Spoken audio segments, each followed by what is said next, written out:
Vale. Bueno, pues nada, muchas gracias. Muchas gracias a Laura, a Planeta. Yo este congreso hacía mucho tiempo que no veíamos un congreso en España y aquí en Madrid sobre estos temas nuestros, como en los tiempos de antaño, de los años 80, ¿no? Y 90, y pues me hace mucha ilusión ver a tanta gente reunida, ¿no? La temática que yo voy a abordar y lo que voy a intentar un poco esta tarde es hacer o intentar que toméis conciencia, os voy a tutear, de la importancia que tiene el sueño y los sueños en nuestra vida, ¿no? Esa toma de conciencia, es decir, los sueños, cuando nosotros nos levantamos por la mañana, lo primero que solemos hacer es apagar el despertador de golpe, salir corriendo, meternos en la ducha, desayunar, coger un coche, transporte público, en el mejor de los casos quien tenga trabajo por ahí, y bueno, dedicarnos a una serie de actividades. Y obviamente con estas prisas y este bullicio, el universo que hemos experimentado las horas anteriores, las horas previas al despertar, queda totalmente olvidado dentro del inconsciente, y probablemente no nos acordaremos de ello, a no ser que a lo largo del día nos venga un retazo de algo que hemos podido soñar. Por eso decía que esta toma de conciencia, que parece mentira, que es una actividad totalmente cotidiana, que es un ciclo que se repite todas las noches a lo largo de nuestra vida, y que pocas cosas nos van a atañer más como estas, que los sueños, porque nos afectan directamente a cada uno de nosotros de una manera muy personal, y que sin embargo parece que no merecen mucho nuestra atención, que es una información que se nos está facilitando y que no la aprovechamos, y esto es una pena. Yo esta toma de conciencia, voy a contar una cosa un poco más personal, la tuve siendo muy niña a raíz de una serie de acontecimientos que se produjeron en mi familia, y uno de ellos que en concreto, o sea, hay varios, pero el que a mí, digamos, me hizo tomar conciencia de la importancia de los sueños, tuvo que ver con un sueño que tuve yo. Yo tendría unos 11, 12 años, y una noche soñé que, pues una persona, un familiar mío, al cual yo no conocía mucho, mi familia es muy grande, y entonces esta persona solamente la había visto en una ocasión en un bautizo, no recordaba prácticamente ni su nombre, y en el sueño esta persona me decía: soy fulanita. Me dice: bueno, es que no recordaba ni el nombre del sueño, ¿no? Me decía que tenía que hablar algo muy importante con mi madre, y que por favor, me llamaba por teléfono, ¿no? Que se podía ella ponerse al teléfono, que quería explicarme una serie de cosas. Y en el sueño mi madre se ponía al teléfono y le hablaba, y le decía algo que después, cuando cuelgan en el sueño, tenía que ver con algo que le iba a pasar a esa persona que había llamado por teléfono. Bueno, algo malo. Pues yo me desperté y comenté este sueño, pues bueno, como un sueño más, porque me pareció curioso soñar con esta persona, precisamente porque no era alguien a quien yo viera con cierta frecuencia, ni sabía si esa persona estaba bien o estaba mal, si estaba enferma o no lo estaba. Y entonces, bueno, lo comenté con mi madre, y precisamente la relación de mi madre con esta persona cuando ellas eran pequeñas era mucho más estrecha, había sido muy estrecha, y ellas, claro, sí que se conocían bastante. Entonces le comenté esto que había soñado, y que, bueno, pues que creía que esto era un mal presagio, en mi ignorancia, pero la sensación que yo tuve al despertar fue muy fuerte, ¿no? Y bueno, pues se lo conté y ya está. Y pasado unas horas, a la hora de comer o algo así, llamó mi madre por teléfono para decir que esa persona con la que yo había soñado la noche anterior había muerto. Estaba subiendo una escalera y de repente se le estalló una vena y se murió. Y ahí yo tomé conciencia de la importancia de los sueños. Premonitorio, ¿no?, que se podría discutir, siempre habrá alguien que me diga: bueno, será una casualidad, puede ser. Lo cierto es que en mí este sueño obró un efecto que es el que yo quiero intentar transmitir esta tarde, ¿no? Que es esa especie de dos vidas que tenemos, esas vidas que están aparentemente separadas, que son muy diferentes una de la otra y sin embargo forman parte de nuestra misma persona, la vida de la vigilia, estamos aquí ahora mismo, y la vida de los sueños, de lo onírico, en lo que todo es posible, ahí puede ocurrir de todo, la vigilia también, pero normalmente la vigilia es más previsible aparentemente que el sueño y los sueños, ¿no? Entonces, bueno, esta especie de dicotomía de dos personas que parecen diferentes y sin embargo conviven, ha hecho a muchos preguntarse si la vigilia nuestra no será realmente parte de una pesadilla y a lo mejor la vida verdadera es aquella de los sueños, ¿no? Lo que sí es verdad es que nosotros sabemos muy poco del sueño y de los sueños. Se sabe muy poco, fíjate que estamos ya pues en el pasado del siglo XX, ¿no? Ese siglo y que todos esperábamos alcanzar la llegada también del año 2000, y nosotros nos damos cuenta de que no sabemos prácticamente nada, aunque hay investigaciones. Sí que podemos decir que no tenemos muy claro para qué dormimos ni para qué soñamos, pero sí tenemos muy claro que es necesario. Totalmente necesario tanto para nuestro equilibrio físico como psíquico, y yo diría que incluso más para el equilibrio psíquico, ¿no?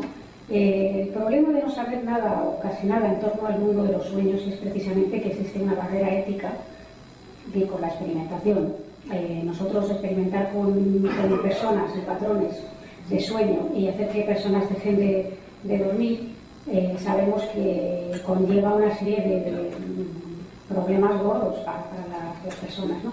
Por ejemplo, en el año 71, 3 soldados británicos, Tobias, Wilkinson y Deaton, se sometieron a un experimento de privación de sueño y, curiosamente, estas son un poco imágenes alegóricas de los sueños. Yo voy a ir poniendo cosas que algunas tienen que ver con lo que leo en este momento y otras son un poco para ilustrar, para charlar. Bueno, pues en este experimento se dieron cuenta de que cuando, a medida que iban pasando las horas y estas personas estaban privadas de sueño, empezaban a tener problemas de coordinación. Por ejemplo, cuando llevaban 30 horas sin dormir, podían hacer algunas tareas, pero si por ejemplo algún superior les presionaba, se desmoronaban, no eran capaces de concluir satisfactoriamente. Cuando llevaron ya 90 horas sin dormir, empezaron a tener alucinaciones frecuentes, alucinaciones parecidas a las que se producen al ingerir drogas como el LSD, el ácido lisérgico, y les provocaban estas alucinaciones tremendas, ¿no? Y bueno, llegó un momento en el que estas personas pues ya no fueron capaces de hacer ninguna tarea, se derrumbaron e incluso llegaron a decir que se sentían agredidos por objetos y por plantas. Es decir, las alucinaciones eran tan potentes que los objetos que estaban a su alrededor se convertían en potencialmente agresivos hacia ellos. Esto es la percepción que tenían. Sin embargo, la persona que ha estado más tiempo sin dormir, que se haya registrado al menos, es Randy Gardner, y esto ocurrió en el año 65, cuando él tenía 17 años y pasó 265 horas sin dormir. Al final del experimento, los investigadores definieron su experiencia como que ellos pensaban que este hombre, que Randy, era un vegetal con los ojos abiertos. Por eso es tan difícil experimentar con los sueños y con las personas, porque claro, afecta de un modo bastante intenso, y no solamente decir, bueno, pues dejas de dormir X horas y ya dormirás. No, es que todo eso son problemas. Luego las neuronas se van quemando, si son mucho tiempo sin dormir probablemente no se va a recuperar de determinadas funciones. Por esto hay que tener esto en cuenta a la hora de explicar el por qué sabemos tan poco de los sueños y del sueño en concreto, ¿no?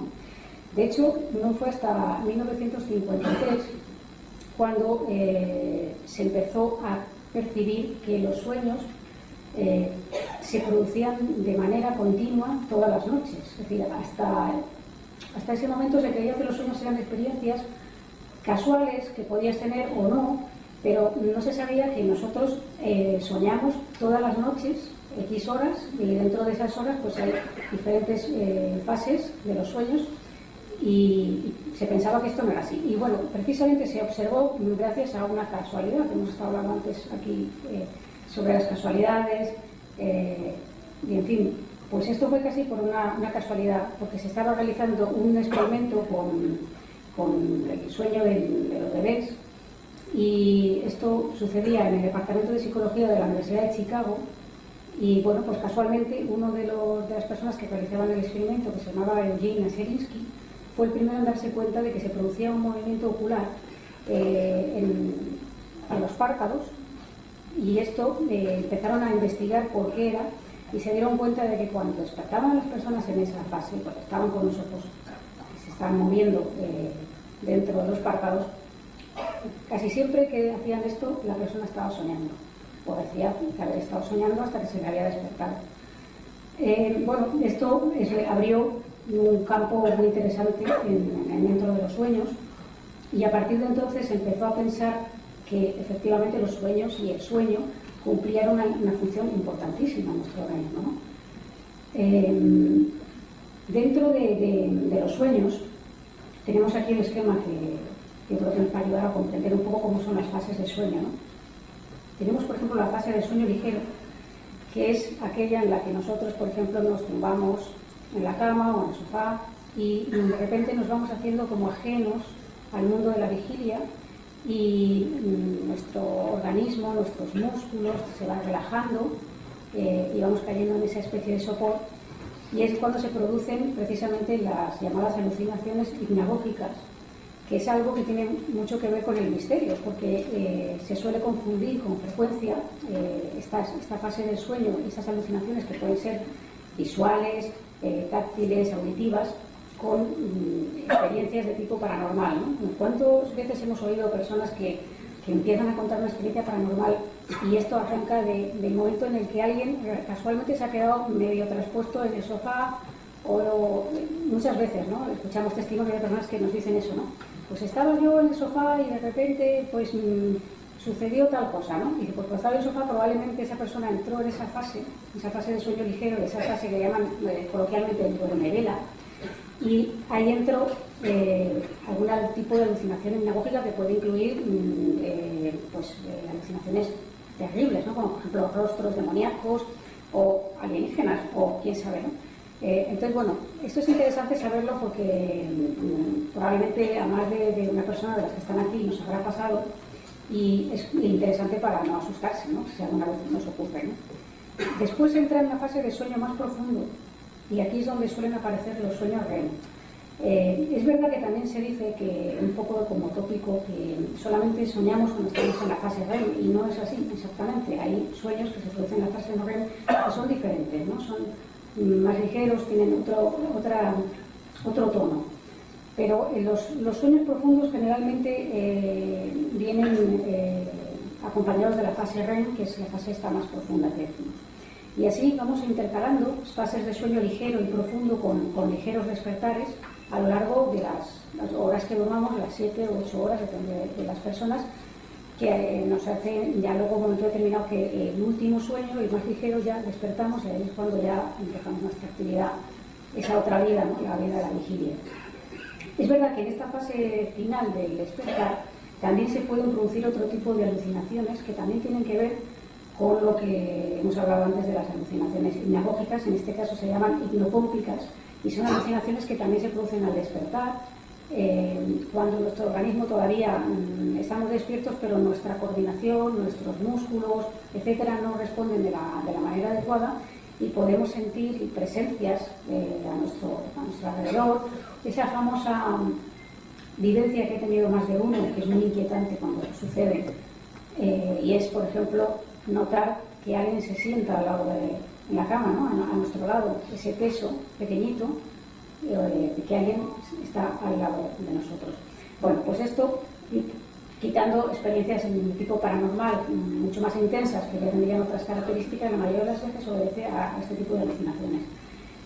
De hecho, yo, por ejemplo, no hace mucho, como 2 o 3 meses, tuve una en la que yo estaba en la cama y notaba como si alguien se subía de un saltito a mi lado y se ponía a mi lado, ¿no? Y claro, yo identificaba eso con mi perro, pero claro, es que digo, bueno, de repente en esto, que estás en este vermevela, caes en la cuenta y dices, ¿qué perro? Si tú ya no tienes perro hace mucho tiempo.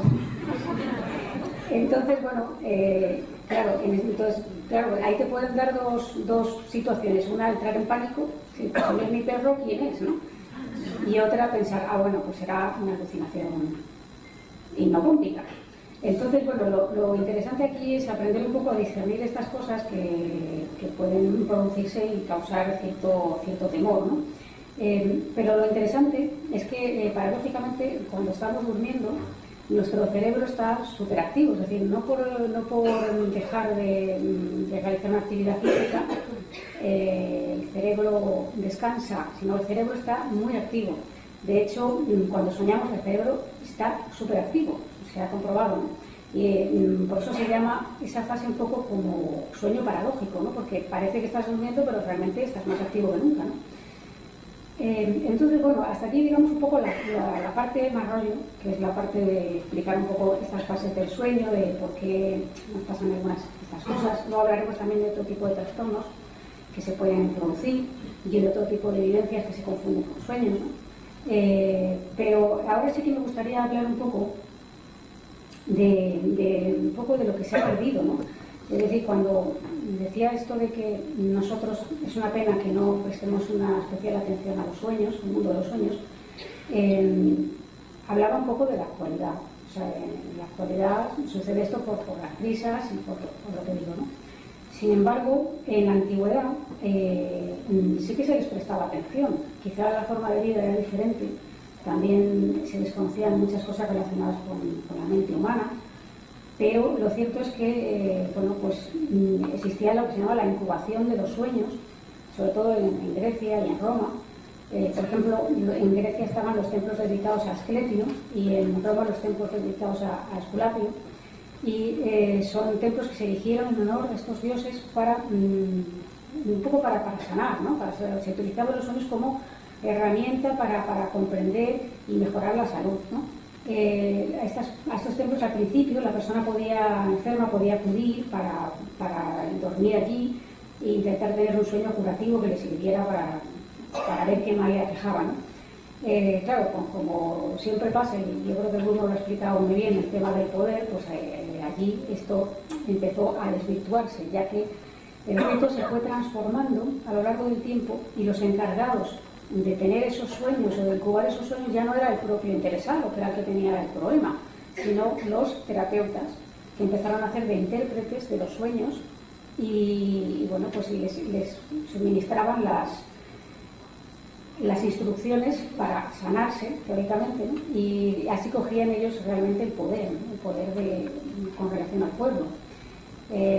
Pero lo cierto es que sí que se les atribuía a los sueños una capacidad terapéutica que, si bien quizá pues es complicado o aventurado decir que los sueños nos puedan curar, sí que es verdad que los sueños muchas veces nos están avisando de problemas que están ahí latentes y que no solamente de carácter físico, ¿no?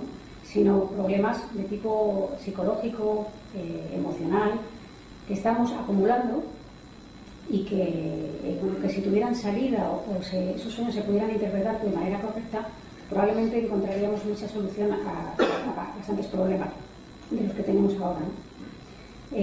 Es interesante, por ejemplo, ver cómo en la antigüedad se le daba una cierta importancia a los sueños y de hecho se convirtieron en fuente de inspiración no solamente de obras literarias, de películas también. Por ejemplo, la película El piano, esa escena que se ve un piano en medio de una playa y una mujer tocando, esa escena fue soñada y la película surgió a raíz de ese sueño, se creó un entramado, una historia que hizo esa maravillosa película.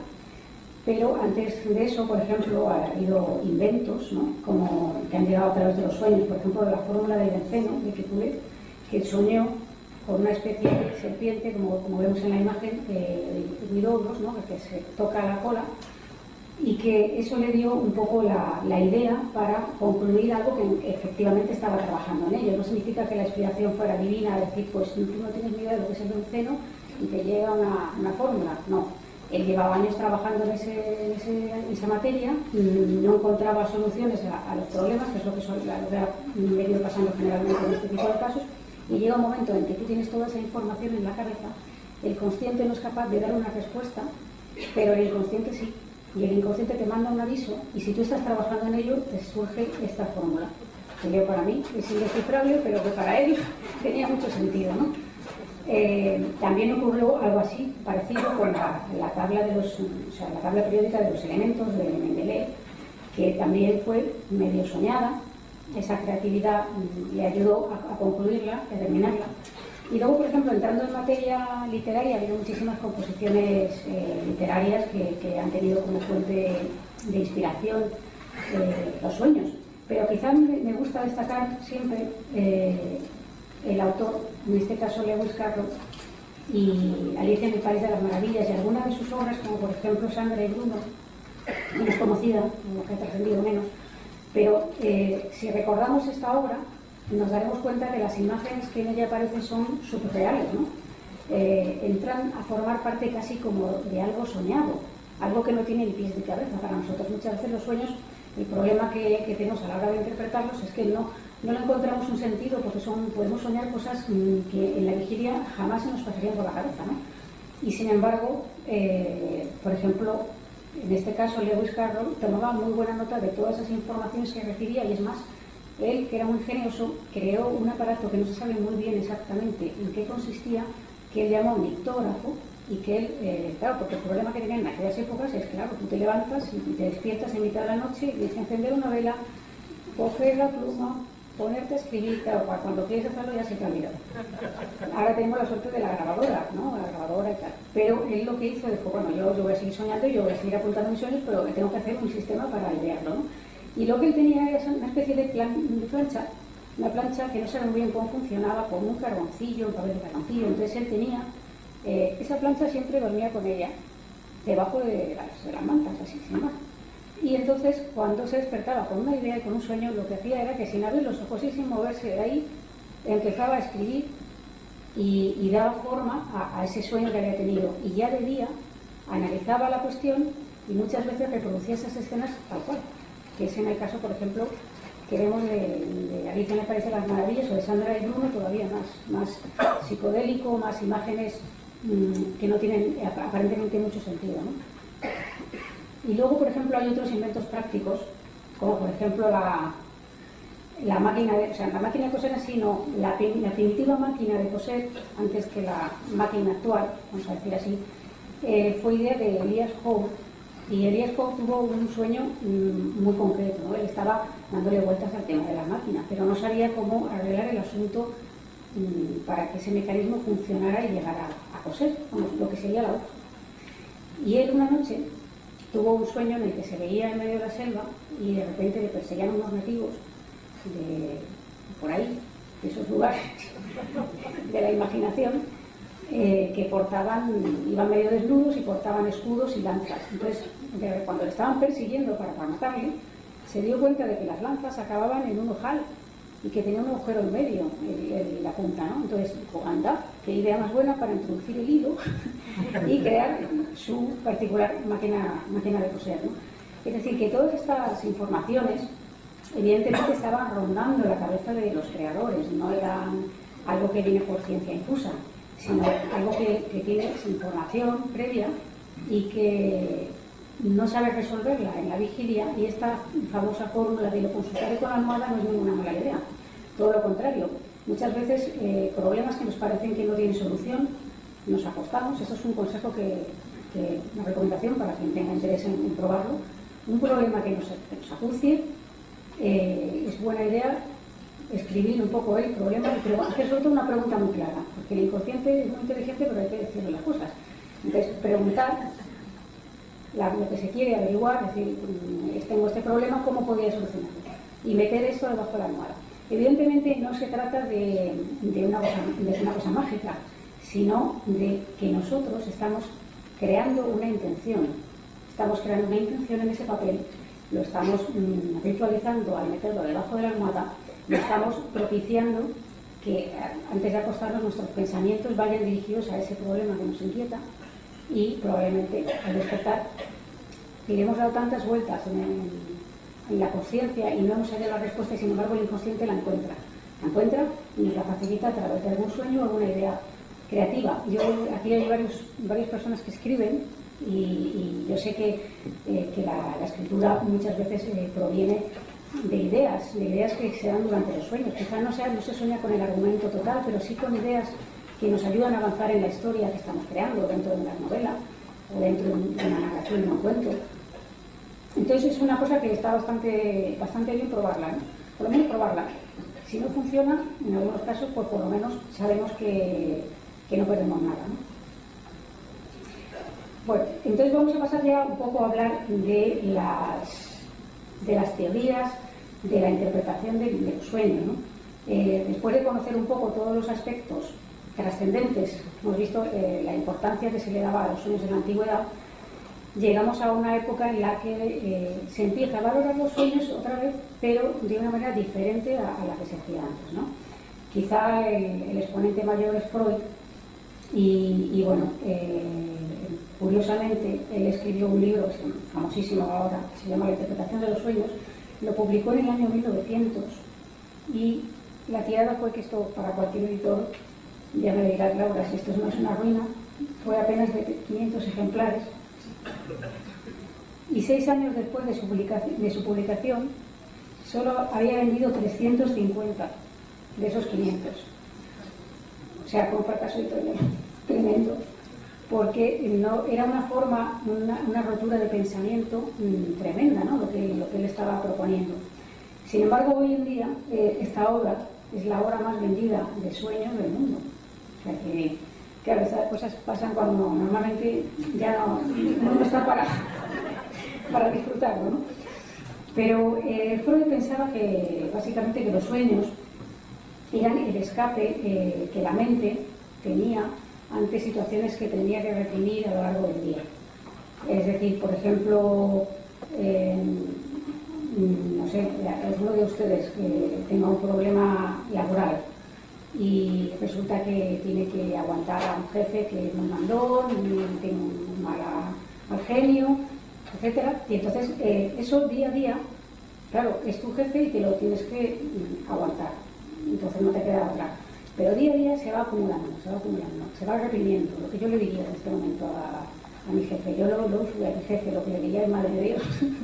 Y entonces esto al final, de tanto reprimir, tiene que salir por algún lado. O bien que te presentas en el trabajo con un hacha y te lo cargas, cosa no recomendable, o bien el inconsciente, que es más listo, te dice, vamos a nombrarte un sueño para que liberes un poco, para que liberes.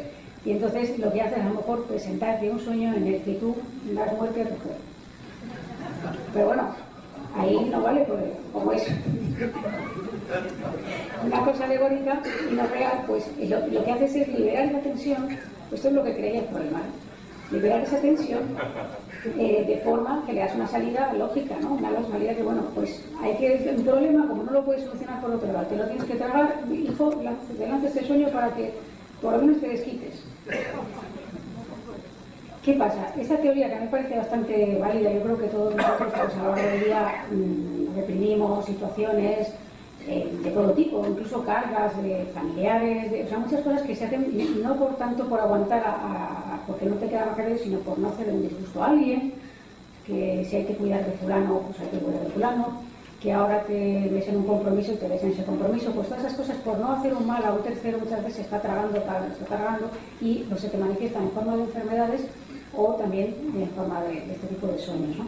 El problema, en mi opinión, de Freud, y bueno, en opinión de muchos, ¿no?, es que él utilizaba, para teorizar sus explicaciones en torno a la interpretación de los sueños, utilizaba a sus pacientes.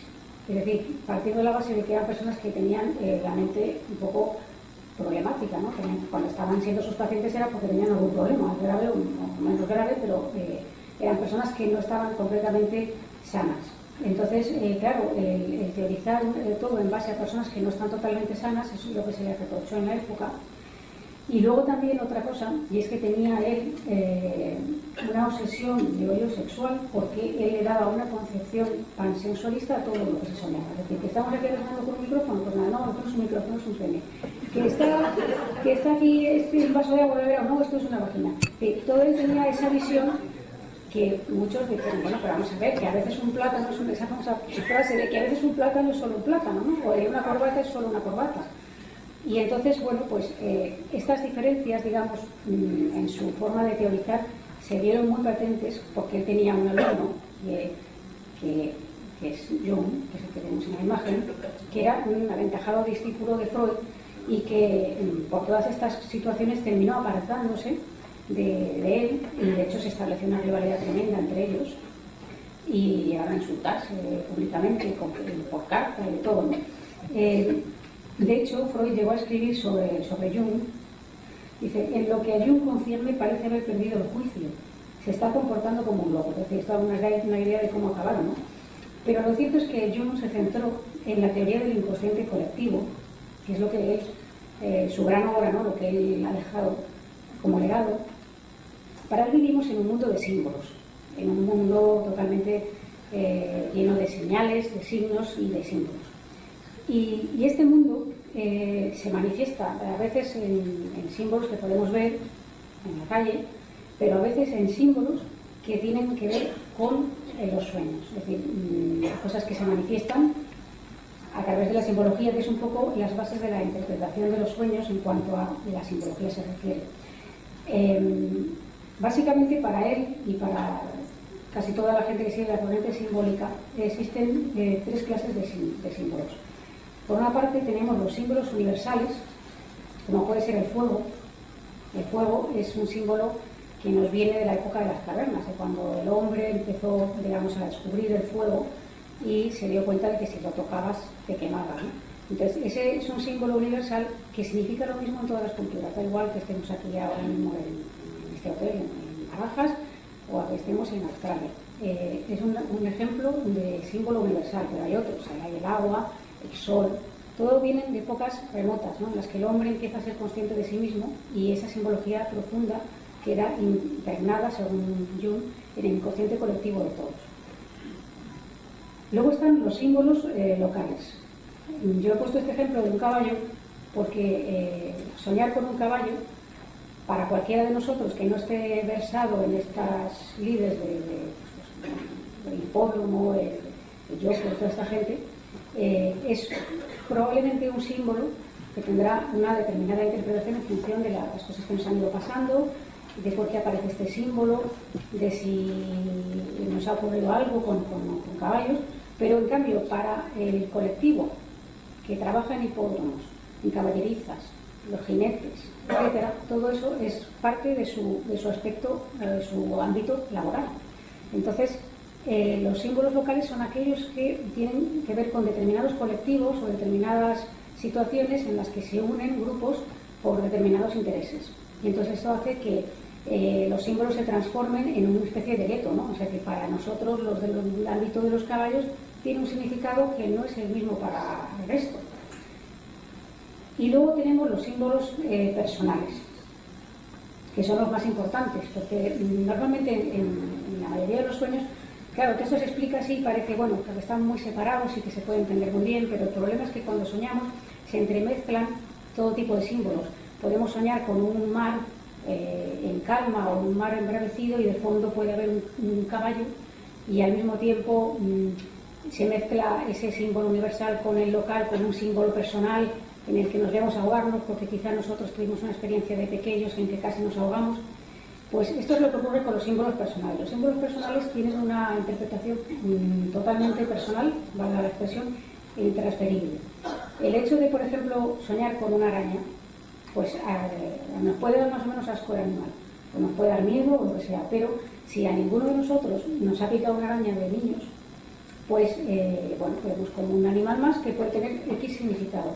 Pero a quien le ha tenido ese problema con las arañas y ha cogido fobia, pues el hecho de soñar con las arañas representa un símbolo personal de sus miedos, ¿no? De algo que le ocurrió a él, a esa persona, siendo un niño y bueno, pues solo tiene que ver con su vivencia, con algo muy, muy personal.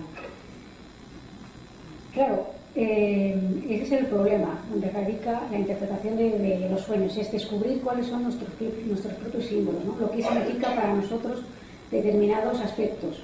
Y esto, la verdad es que nadie mejor que uno mismo para hacerlo.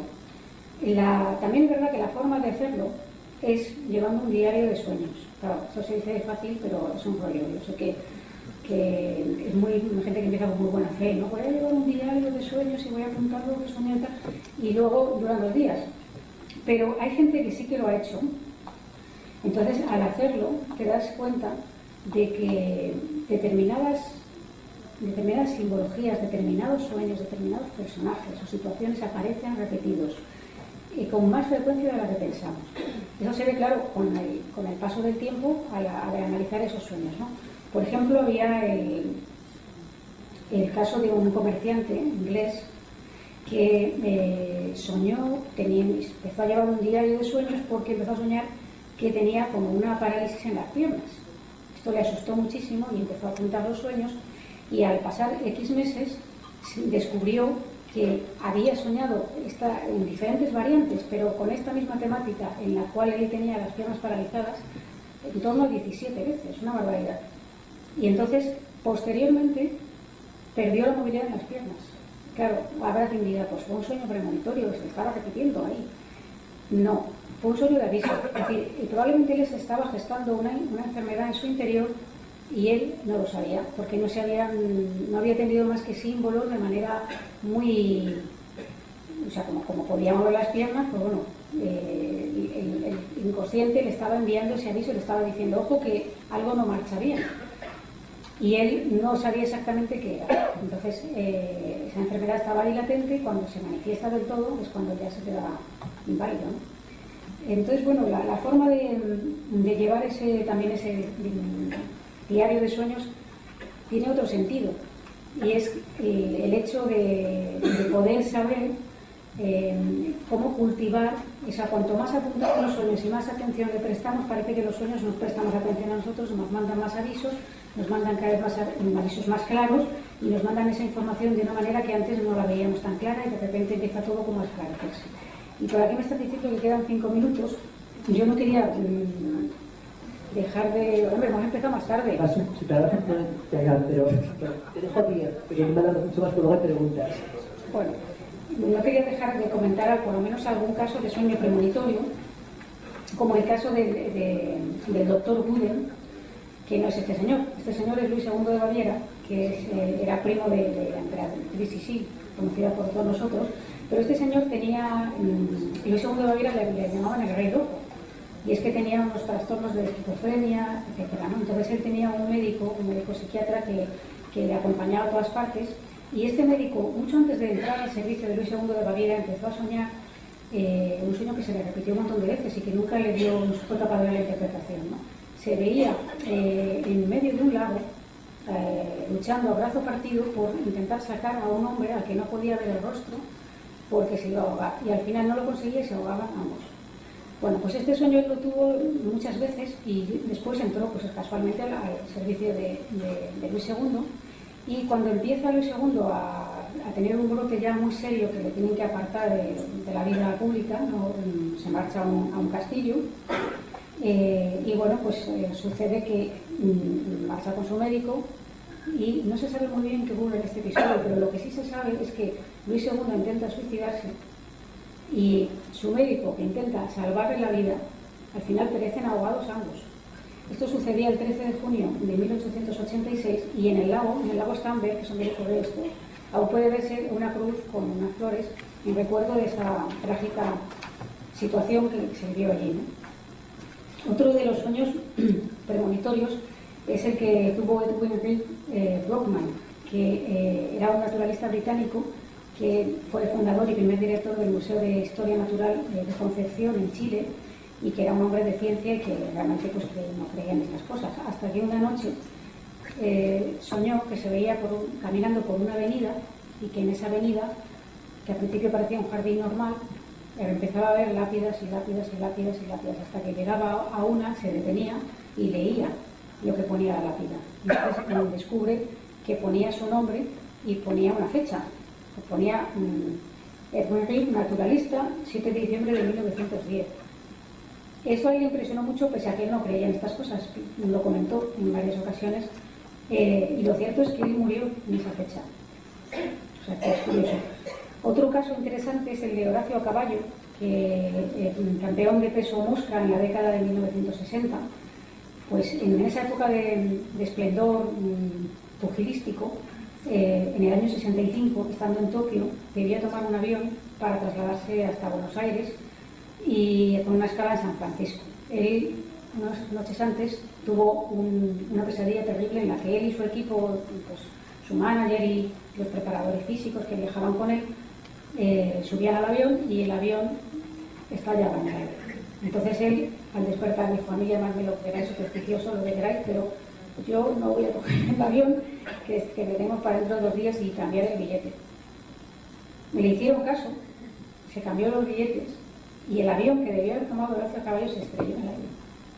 Que puede ser una casualidad, pero bueno, bendita casualidad en este caso. Brevemente haré referencia, muy brevemente, porque me miran ya con cara asesina, a lo que son dentro de los sueños. Pues por ejemplo hay una categoría que yo no lo englobaría dentro de los sueños, pero lo meto porque mucha gente sí piensa que tiene que ver, y son los viajes astrales, las experiencias extracorporales, ¿no? Son experiencias que a veces se producen de manera espontánea, otras veces de manera controlada. Las que más pueden asustarnos es las que se producen de manera espontánea, ¿no? Que es cuando alguien está tumbado en su cama o en un sofá y de repente observa su propio cuerpo desde arriba, se desdobla y puede ver la persona que es el mismo, tumbado en la cama, en el sofá, lo que sea. Estas experiencias, como digo, se pueden llegar a provocar y, hombre, yo no lo recomiendo porque hay gente que, pues, no porque el famoso mito de que hay un cordón de plata y que si se ve el cordón de plata se rompe, te mueres y tal, no, sino porque realmente al no tener un control y un dominio de esas experiencias nos podemos llegar a asustar y también pueden llegar a entroncarse o parecerse a las famosas parálisis del sueño, ¿no? Que mucha gente ha experimentado, y es muchas veces cuando tenemos esa sensación en que no estamos realmente, estamos despiertos pero no estamos totalmente despiertos y nuestro organismo, nuestros músculos no nos responden, y entonces intentamos encender la luz y vemos que nuestra mano traspasa el interruptor y que no hay forma de encenderlo, entonces nos empieza a entrar el agobio, nos empieza a entrar una taquicardia y nos morimos de miedo hasta que conseguimos tranquilizarnos y damos cuenta de que eso realmente es una cosa pasajera. Pues esto entroncaría un poco con eso, pero mucho más intenso y prolongado hacia lugares increíbles. Yo para profundizar en esto, sin profundizar, quería que le preguntéis a Paloma Navarrete sobre estas experiencias que ella ha tenido, que vendrá a congreso. Ella tuvo unas experiencias extracorporales, incluso paseaba con una amiga con la que quedaba en el astral para dar esos paseos y esos viajes, y ella seguramente os va a ilustrar más sobre este asunto, ¿no? Nos hemos dejado un poco, claro, la categoría de los sueños lúcidos, que eso daría para otra charla entera, y es las situaciones en las que nosotros somos conscientes de que estamos soñando. Somos conscientes y por tanto podemos dirigir el sueño. Se pueden producir de manera espontánea, pasa como con las experiencias extracorporales, o de manera dirigida, pero la manera dirigida tiene un entrenamiento muy duro y no todo el mundo lo consigue, ¿no? Ese tipo de sueños están bien, o sea, se han practicado realmente, o se practican sobre todo, no solamente para tener una experiencia agradable de soñar lo que a uno le da la gana, que muchas veces no se puede elegir el escenario, se puede elegir la interacción que quieres hacer, pero el escenario tú te encuentras con él, ¿no? Sino para el tema de las fobias, precisamente, lo que hablábamos antes, por ejemplo, de la araña, ¿no? Si alguien tiene una fobia y es capaz de controlar esa fobia en un sueño, probablemente en la vida real va a ser más fácil que pueda enfrentarse a ella, ¿no? Entonces, ese tipo de ensayo se practica con los sueños lúcidos. A ver si cara que... Bueno, me está presionando a mí. Como reflexión final, yo diría que los sueños es una fuente de información, de conocimiento, de evidencias y de experiencias riquísima, que durante las antiguas generaciones se tenía muy en cuenta, quizá con un concepto enfocado de una manera que a lo mejor hoy no lo enfocaríamos así, pero se le prestaba gran atención, Y hemos pasado a una época en la que las prisas y el bullicio, el estrés y otro tipo de actividades que nos sumergen en la realidad más pura y dura, nos privan de obtener esa información y sobre todo utilizarla y aprovecharla en beneficio nuestro. Entonces, yo con esta charla lo que he intentado al menos es que despertar ese gusanillo por ver y analizar cada uno de nosotros esos sueños, porque son parte de nosotros. Yo creo que no hay nadie más interesado que uno mismo en saber realmente esa información, por qué se le manda, quién la manda y para qué, sobre todo para qué. Si se manda para algo, que yo creo que sí, porque no sería casual que todos soñáramos, porque sí, ¿no? Hay una explicación de por qué todos soñamos. Es porque esa información es importante, sobre todo cuando se repite, cuando se sueña muchas veces con un tipo de símbolo, es porque hay algo que no está resuelto y que necesita resolverse. Y yo espero esta tarde haber intentado eso, ¿no? Transmitirles ese interés, esa inquietud por el mundo de los sueños. Muchas gracias.